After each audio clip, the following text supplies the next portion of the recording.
நான் சட்டமன்ற உறுப்பினராக முதன்முறையாக தேர்வு செய்யப்பட்டு என்னுடைய கன்னி பேச்சுன்னு சொல்லுவாங்க, முதல் பேச்சில் முதலமைச்சர் அவர்களுக்கு ஒரு கோரிக்கை வச்சேன்.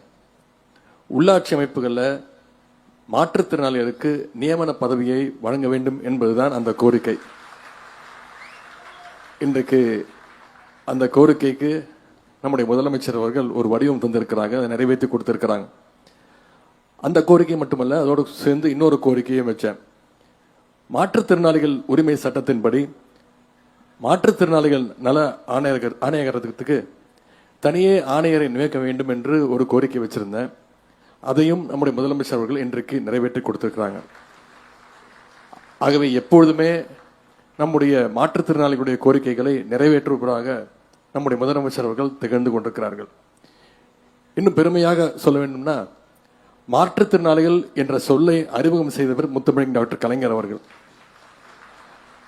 அது மட்டுமல்ல, மாற்றுத்திறனாளிகள் நலத்துறை என்ற ஒரு தனித்துறையை உருவாக்கி அது எப்பொழுதுமே முதலமைச்சருடைய நேரடி கட்டுப்பாட்டில் இருக்க வேண்டும் என்று உத்தரவிட்டவர் டாக்டர் கலைஞர் அவர்கள். அதை செயல்படுத்தியவர் கலைஞர் அவர்கள்.